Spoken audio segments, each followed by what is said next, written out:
Admittedly, we're going to start off talking about a concept, as we tend to do in these Voyager videos. It's actually funny. When I first sat down to do these, God, it's been like 2 years now, hasn't it? I've been looking at Voyager for almost over 2 years. It's a weird thought. The original idea was to really analyze the episodes, but over time it's become more of a general look at writing and the construction of television, how television works, the production of such a show with regards to effects or scheduling or how the politics works behind it. I've been doing a lot of behind the scenes, this is how TV worked, past tense, because that's the TV era I knew. I don't really know how TV works nowadays behind the scenes, because obviously I haven't been involved in that at all. I mention this, though, because it's funny, because the original intent was to talk about that kind of stuff over on Babylon 5. But then again, I also intended to get to Babylon 5 before now, and obviously I have not done so yet. Here's hoping, I'm still hoping to get to that. But anyways, so what we're going to talk about is a concept called body snatching. Yeah! No, I'm kidding. That's basically a gateway into what I really want to talk about. Suspension of disbelief. Suspension of disbelief is exactly what it sounds like. It's when you're like, okay, this is stupid, but I'm going to suspend my disbelief. I'm going to put it on hold so that I can enjoy whatever it is I'm watching, playing, or reading, right? It basically only really applies to fiction. It can apply to real life, but that's kind of a situation, so let's not even go into that. So, when you suspend your disbelief, generally you do so because of one of two reasons. One, I don't feel like thinking. I'm just going to watch this thing. It doesn't even have to be like a mindless action flick. It can be whatever, just. Or, whatever is happening is nonsensical, but you're willing to put that on hold in order to enjoy the episode or the movie or book or whatever. As I've said a few dozen times, I don't care so much if you're going to do something stupid, if you have a stupid premise or a stupid plot, as long as you do something with it, as long as you make it entertaining or make it engaging or otherwise make it work. Star Trek is actually well known for taking ridiculous premises and actually going somewhere with it. This is not one of those episodes, but I'm getting ahead of myself. So yeah, suspension of disbelief. Body snatching by itself is, well, it can take one of two forms, and this episode kind of goes by a hybrid between the two, ironically. The first form is the obvious. You put your mind into someone else's body. This has been a trope in fiction for about a century at this point, actually. It's really old, it's not exactly new. The other is, of course, the more common, you take the form of someone else, like the changeling kind of concept, which, again, is a really old concept going back, arguably to the Greek era, but that's debatable. I don't want to get into the discussion of that because, frankly, I don't care. Point is, both of these concepts are old. So why is it this is such an old concept? I think the appeal of the body-snatching concept in either of its executions really comes down to the idea of paranoia and the usage thereof in order to implement tension, horror, and drama. The idea being that you literally don't know who you're interacting with or why or how, or at any moment you could be someone else or be taken over by someone else. These are thoughts that are horrifying and can cause a great deal of good drama in fiction. So it's really understandable why this thing keeps going back to over and over. It's also understandable why this is such a common thing in science fiction specifically. It's right up there with, FTL Drive, basically. Now, I didn't really talk about this back in Warlord, because I didn't think it applied there, and I had other things to talk about. But here, well, to be blunt, I don't have much to talk about the episode in this episode, so that's why we're talking about this here. Here's the thing. Body snatching as a concept is kind of dumb. Now, let me explain what I mean by this.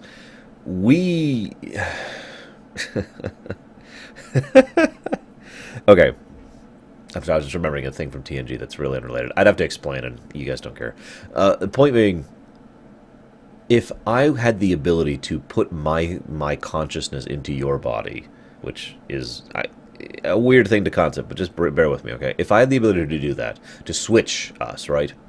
What would most likely to happen is you'd have two bodies basically nonsensically, uncontrollably gibbering and flailing around on the ground. Why?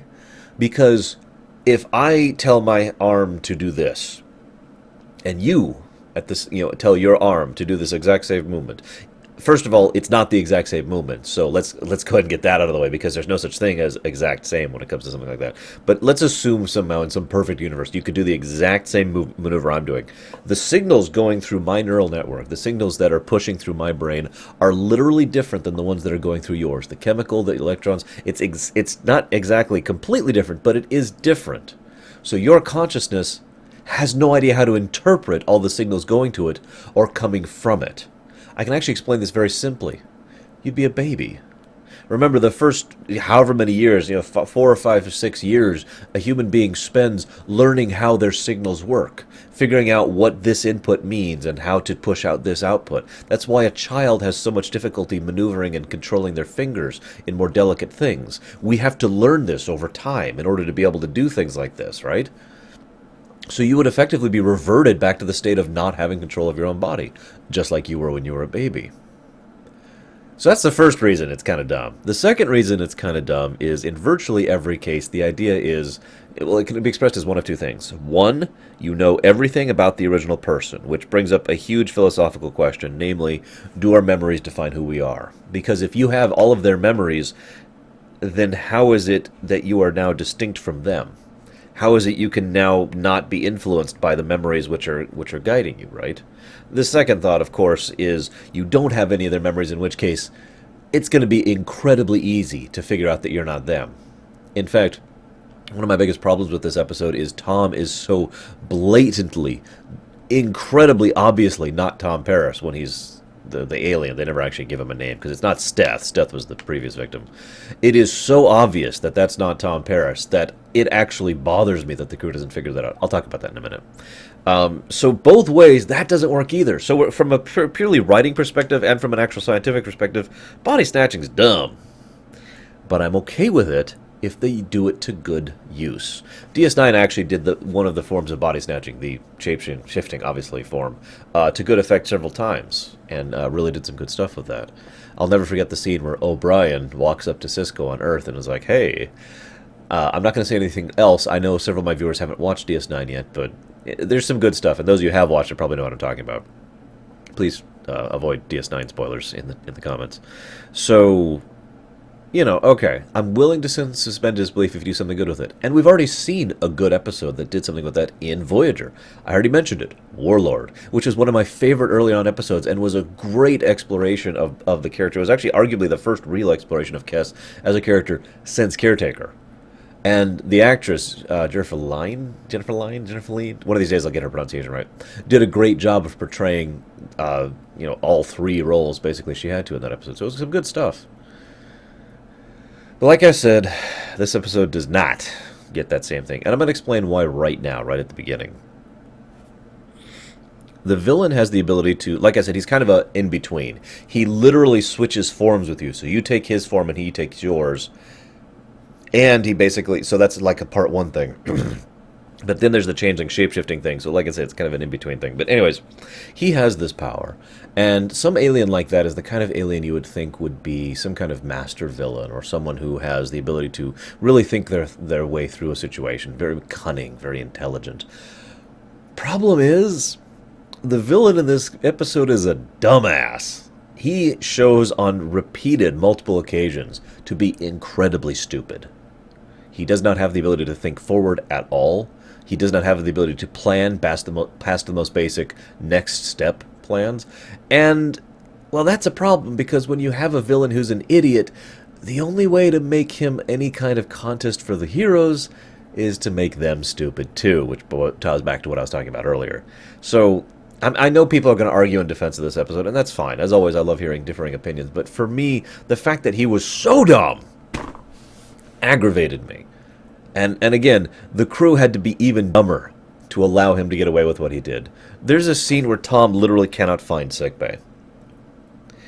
There's a scene where this man knows nothing. Obviously, there's no memory swapping here. Right? The episode makes that clear. He knows nothing of the host he takes over. So he is so retarded that he can't actually fool basically anyone. And he lasts about a day at most in his Tom Paris form before he has to bail on it because he's already given away the fact that he's not Tom Paris in some way or another. And it's astonishing to me that the crew actually thinks that that's Tom Paris. Keeping in mind, body snatching is a thing that exists in Star Trek. The Doctor himself has actually talked about this as a possibility in the past, as something that can happen. So, the fact that they're just like, this is clearly Tom Paris, again, it just dumbs them down. It makes them stupid, and I don't like that. Let me give you an alternate. I know I haven't done my alternate Voyager things in a while. In my defense, most of Season 4 has been good stuff, and I wouldn't rewrite most of it. But let me go and give you a quick Arshingaya, the Lorerunner rewrite here, really quick. What if the villain was actually really smart? What if he actually really planned this stuff out in advance? What if he was capable of blending into Voyager just for a little while, just long enough to evade capture, to ensure that his previous body was kept? Because keep in mind, this is a situation with you can basically get away with anything, really. The only possibility of someone understanding what you're doing is if it's a previous victim, which if you notice is actually exactly what happens in the episode. Let me explain this. Let's say you go in and steal this brand new top-of-the-line military-grade shuttle that has a brand new warp drive. I know this, bear with me, right? And you use it to great effect to warp here and warp there, steal this great stuff, steal this stuff, all this financial wealth or all this information, or whatever it is you're after, whatever your long-term goal is, that doesn't matter. And so you get all this information and wealth and power, squirrel it away, swap with someone briefly. Now, you've basically won at that point as long as you can keep that charade for even a little bit. Why? Well, because you have your previous body is the body that has committed all these crimes, and you would go out of your way to make sure it was obvious. You wouldn't try to hide it. You wouldn't try to get away with it. You would be like, "Ha!" You literally waving at the camera, "Hi, I'm stealing all your stuff," so they know that's the guy who stole your stuff, right? So when they go after that guy, they find your victim, who is now body swapped, and I'm sorry, but no, I'm secretly not me. I'm another person, and he body swapped with me. Is not something most military people or people in general are going to accept as an actual explanation for what's going on. You have a guaranteed out for getting away with virtually anything you want to. You see where the potential is here for a really great villain. And they waste it on this jackass who's basically the midlife crisis guy, which I'll talk about a bit more. But, I mean, really, his word choice is so blatantly obvious and dumb in its execution that he might as well be just a giant poster child for, this is what happens when you have a midlife crisis. Do you want to have a midlife crisis, Tommy? No, you don't, do you? Because this is what, it's so blatant and so over the top that there's not even a character there. Now, I want to take a moment and say that I do not blame Dan Butler for this. He's the gentleman who played Steth, a.k.a. the villain. He's the guy you see with the four nostrils. I mention this because Dan Butler does a great job in this episode. He actually plays 3 separate roles throughout the course of the episode. He plays the villain, he plays Tom Paris, and then he plays the original Steth, the guy who was body swapped with whoever the actual alien is. 3 separate roles, and he does an amazing job of distinguishing each one of them from each other and actually getting some nuances across very well. So definite props to him. Great guest actor. Probably the highlight of the episode, in my opinion. But getting back to my alternate villain. So we have a villain who's actually smart, who has set up Tom in this horrible situation, and Tom is screwed. Now, as I mentioned, the only way out of this is if someone who had previously been body swapped then encounters you. This is how this episode is an amateur episode. A lot of things happen in this episode that literally only happen to push the plot forward. What a coincidence! After, a year of having been swapped in a previous body, by sheer happenstance, someone, the previous body swap happens to show up and say, "Oh, hey, I found you in your ship that you didn't have until very recently, that you just recently stole, and that the guard are after you for. But it's okay, because I found you, and because of the fact that I am someone you body swapped, I actually will believe you when you say you were body swapped, as opposed to everyone else in the universe." There's a phrase for this over in CinemaSins. It's called "what a coincidence," and it really does boil down to that. I'm okay with coincidence to some extent or another. I am. But this episode literally leans a little bit too heavy on it to make some things work. Let me give you another example. I'm going to skip ahead of my notes here. Later on, let me give you the construction events, okay? The villain, who has no name, which is why I'm just calling him that, the villain realizes that this isn't working, and he's just been ordered away by Janeway. So he attacks Janeway and swaps bodies with her. Okay, that's not a bad plan. But there's only two ways this can work out. We see what happens when he body swaps. He body swaps and he's fine, and his victim is dazed and confused. Okay, so that makes sense. So that's really important, though, to construct this. So we then hear Janeway say, calmly, I might add, security to my ready room. And then, she's being choked by Tom! So there's only two possibilities here. The swap has to happen before the security goes in. That's absolutely mandatory. There's no other time in which it could have happened because there are always witnesses elsewise. And so the swap happened before security going in. So why is Tom strangling her? Tom's body, strangling Janeway's body, to make that clear. Well, either he did the swap and then Janeway in Tom's body is like, ugh, and then he grabbed him and managed to make a convincing enough appearance of Tom strangling her so that the security would shoot him, which is kind of dumb to begin with, especially since it'd be more likely the strangler would be like, ugh, and probably not even be able to stand properly, because as we just covered, they're very dazed and confused and barely able to function after the swap. Or, and I think this is the best idea possible here, Janeway is already recovered in the new body and is just fine, and has decided to strangle her own body, which has the other guy in it. Although that doesn't explain how Janeway's voice was able to call for security so calmly and under normal circumstances. Which, by the way, should have also been a hint to the security. Security, I need you in my ready room. Oh, God, I can barely breathe. There's a disconnect there. That's the problem with this episode overall. The overall plot is very poorly written, has a lot of plot holes. I'm not going to cover all of them. I've only talked about three of them, excuse me, and basically just lacks in construction. And that's why it falls flat for me. Now, let's talk about one other thing really quick. This episode examines and then immediately abandons the idea of the midlife crisis for Tom Paris. I feel like that would have been the stronger story, personally. I'm still doing my rewrite thing, by the way. I haven't really let go of it. I understand. Smarter villain would have worked. But the midlife crisis thing, really expand upon that. Let's talk about the concept of a midlife crisis really quick, shall we?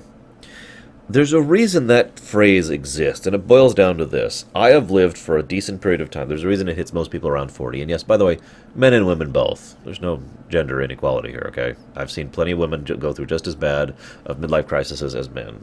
You know, stereotypes or not, okay? So let's just leave all that out the door, okay? You're about in your 40s is when I usually see it happen. And it's like, what have I done with my life, you know? Because, and it's very logical for it to happen. Most people, statistically speaking, will not have accomplished what they wanted in their lives by the time they're 40. Because, statistically speaking, most people will never accomplish what they wanted to do in their lives. Sorry to sound depressing, but that is truth. Which is what makes it depressing, by the way. But anyways, so it's very logical to reach a point in time where you're just like, is this it? You know? Is this all there is? And a lot of people do some extreme things. Some people do very stupid things. Basically to cling to the past is the idea. Or to try and accomplish what you never did. But there's nothing necessarily wrong with a midlife crisis on its own merits. It's actually very natural to go through a period of uncertainty. Because, and one thing this episode does really well is it shows Tom is having a midlife crisis not in the stereotypical way. It's not that he's unhappy. It's not that he's unthankful. It's not that he wants something else. A midlife crisis is ultimately about one thing. Fear. What if? What if I did better? What if I did something else? Oh God, maybe this is all there is. Maybe I'll never be able to accomplish this. You know, it's all about various different fears bubbling up inside you until you basically can't contain it or you have no idea how to deal with it. Now, I've seen some people deal with midlife crisis in an interesting way. I'm going to leave names up, but there was a woman who was having a pretty bad midlife crisis and no idea what she was doing, and she was supported by her husband fully and firmly throughout that whole thing. She wanted to go do crazy stuff, and he said, "You got it. We'll make it happen."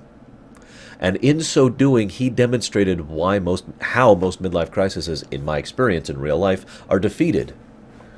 By showing the truth of the fact that that fear is an irrational fear. It's it's a fear that has no purpose in existing. It is a fear we can face and then confront and defeat. Because you do have a good life, or you do have a life you're content with, or you do have people that care about you, or you do have whatever it is that you actually have. And with that support and aid and assistance, you work through it. Now, I mention this because Tom, of all people going through a midlife crisis, actually makes a lot of sense to me. This is a man who never had anything his entire life. And as I've talked about before, and as I will mention again in the future, Tom is basically in his own personal paradise. He has everything he's ever wanted on Voyager. That by itself would make just about anybody afraid. Not of, oh God, what am I missing, but what if I lose it? I believe that's the core fear that drove Tom to his one-episode midlife crisis. Again, I would have stretched this out more, but I would have also expanded on this idea. What if I screw it up? What if I can't do this right? What if I can't keep going? What if I make a mistake? What if I lose B'Elanna? What if I lose the pilot's chair? You see where I'm going with this? And that kind of fear would grow over time. It would build underneath there until it reaches a point where it actually starts bubbling out. And I do think the Voyager crew, his family, would be sufficiently supportive to help him get through that, to face that fear and to fight it and to accept and acknowledge that, no, he's not going to lose it. They're not going to go away. He's got his life. In his own words, he is home. And I like that idea, and that's what I would have done instead. But of course, that's not what the episode does. That being said, I want to bring out a couple things here. First of all, I like the fact that early on in the episode, Chakotay picks up pretty much immediately on the fact that Tom is unhappy and brings him into his room and doesn't chew him out. He doesn't say, that's not how we tolerate this. Again, the Chakotay I've always envisioned is basically something of a Riker allegory. He does have that familial approach. He is definitely a commander, without question.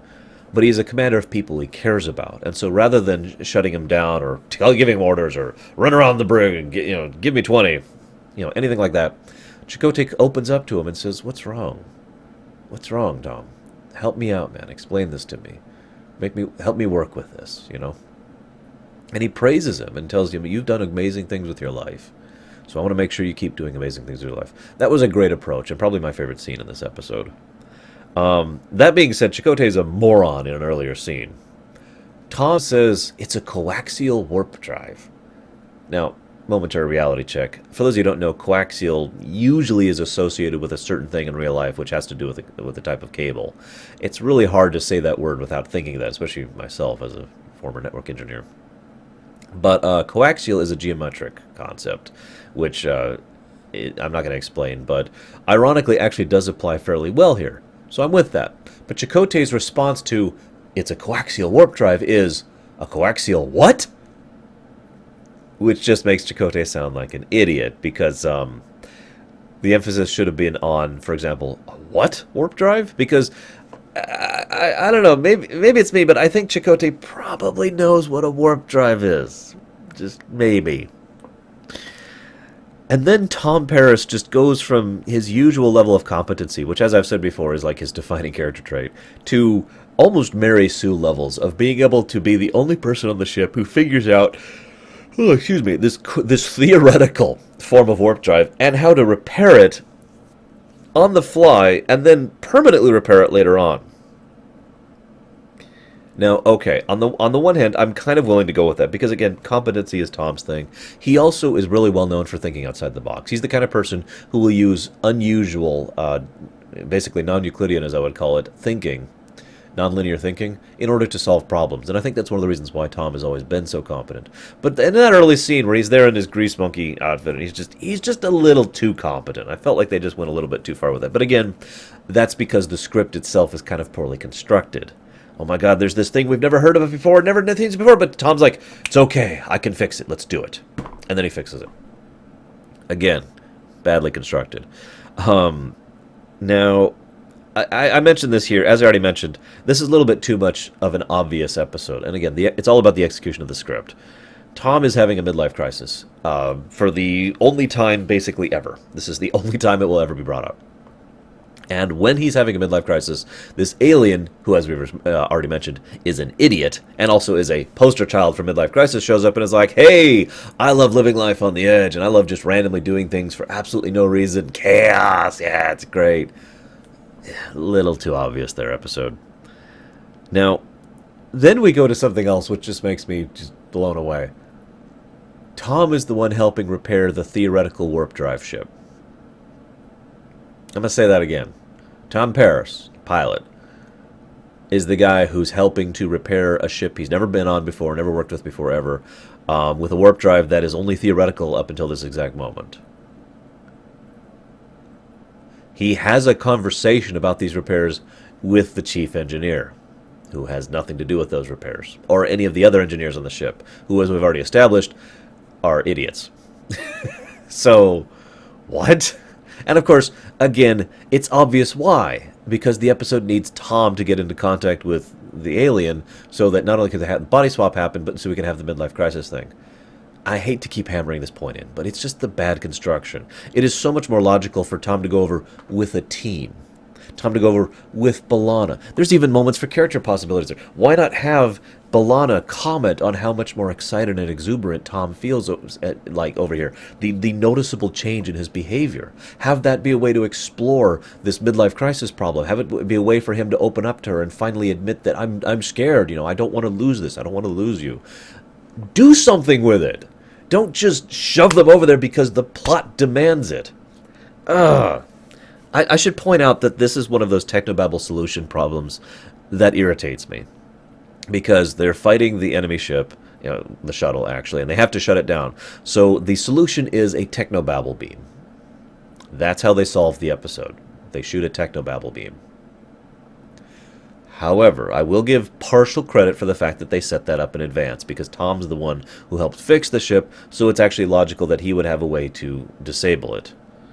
But wouldn't it have been more satisfying if B'Elanna was the one who figured out how to shoot the technobabble beam? If she had been the one to complete the circle, so to speak, having been the one who helped to fix the ship to begin with, and figured out how to break it as well, so that she could get back her Tom? Wouldn't that have been much more satisfying? Just personally. And I already talked about the midlife crisis thing. I don't have much else to add there. There's my note about it. And there's the note about Janeway and how dumb that is. One thing I want to point out. The doctor scans Tom's brainwaves and says there's nothing wrong. Even though we know for a fact that at this point in time that's Janeway in Tom's body. So it should have been immediately apparent that that's something wrong there. Especially since, as we've established multiple times in this show, that Voyager regularly keeps scans and keeps records of everyone's brainwaves on the ship. This was even recent with what's the name of that episode? The Shared Dream episode. It was just this season, or was it last? It was pretty recent. But anyways, this is something that's established, and it was established before that, actually. Like I said, multiple times. And yet, for some reason, he thinks that's Tom Paris, even though it's clearly Janeway's brain patterns in there. Unconscious or no, it should have been really obvious, but whatever. But that brings me to my next point. It was a little bit too obvious that they'd done the swap. Let me talk about what I mean here. It's pretty obvious that Janeway had swapped with Tom because the way she acts, pretty much every scene after that swap, is very not Janeway. It's a little too obvious, actually. There's no surprise there. There's no shock. Because, as I've mentioned before, if you're infiltrating someone and you don't have their memories, it should take about 10 seconds to figure that out. If I swapped bodies with someone, so someone was walking around in my damaged body, and I feel bad for that person because I can barely walk around in this body. But if they're walking around in my body and they encounter my sister, it's going to take my sister, again, about 10 seconds to figure out it's not me. Or that something's really wrong. One of the two. But this is Star Trek, where body swapping is a normal thing. Well, at least a known thing, something that has happened in the past and is documented. So the idea would be in their heads that it's possible, ergo it should be really obvious to figure out something like that. But of course, the crew is idiots, so they don't figure out Tom is it, and they don't figure out Janeway's it either. But that brings me to the next point. And again, this is all these points in service of the plot rather than actually being logical. Janeway sees Tom Paris. That is to say, Tom in the wrong body and Steth in the wrong... It's hard to get my pronouns correct here, but the point is, sees Tom and the victim, okay, on the enemy ship, and immediately shuts down the transmission. Now, it's obvious why. Because they have to, because they're the bad guy, and they know that it would take 10 seconds to identify that that's Tom. And then Chakotay is like, Tom, what are you doing? And Tom, rather than saying any of the 1,500 billion things he could say, references a conversation that happened the previous day. Credit where credit's due. That is a good way to get Chakotay's attention, and it does. And Chakotay believes him pretty much like that, which is exactly what should have happened. But secondary question, why is it that the enemy, the alien ship is the only one that can catch up to the shuttle? Keep in mind it hasn't zipped away yet. That's not a thing that's happened yet. So it's just in normal space. It hasn't done its coaxial drive yet thing. So Voyager probably would have been, oh, I don't know, just as if not way, way, way more capable of catching up to a shuttle than the other ship would. So why is letting him out of the tractor beam such a big moment? And you can kind of see how this fits here, because Janeway has to shut them down because, or not, the alien in Janeway's body has to shut them down because it's the only way to keep the surprise. And then they have to do this thing over there with Seven, and then all these things construct their way in such a way that it has to happen so that we have this big climactic finale that has no climax at all and involves a technobabble beam. And overall is just really dissatisfying. Everything was done in service of the plot. It felt like a textbook episode. And then this happens. And then, I want you to picture like the most boring person's voice you can think. And then this happens. And then this person walks forward. And then they take a step. And they come to a door. And they open the door. It's all obvious and blatant. And kind of pointless. Because ultimately, the only thing this episode has any impact on whatsoever is the fact that Tom finally lets B'Elanna in. And it's such a shame, because I started writing a note here, which I was going to say was a nice touch of the symbology. Why do I keep using that word? It's not a word. The symbolic, there we go, the symbolic gesture of Tom letting B'Elanna in. But then, in keeping with the bad writing of this episode, Tom had to go out of his way and actually point out that he was literally letting her in. And it was already obvious because he literally opens the garage door to let her in. So we're already talking a really obvious symbolism here. Whatever. This isn't a bad episode. It's just a really boring episode. And it's no surprise that when I first picked this up and I see Vis-a-Vis, I'm like, what's this episode? I couldn't even remember it. I had no memory of this episode. And then I saw a picture of the guy with the two nostrils. I'm like, oh, God, it's this episode. Whatever. So, it's finally happened. Season 4's excellent running streak has been besmirched. I'm really curious what I'm going to think of the next episode, because by memory, I remember Omega Directive as a good episode. It's got some good Seven moments and some good Janeway moments, and it introduces something that STO took and ran with, which was awesome, but we'll see when I get through it in analysis mode, so I'll see you guys later.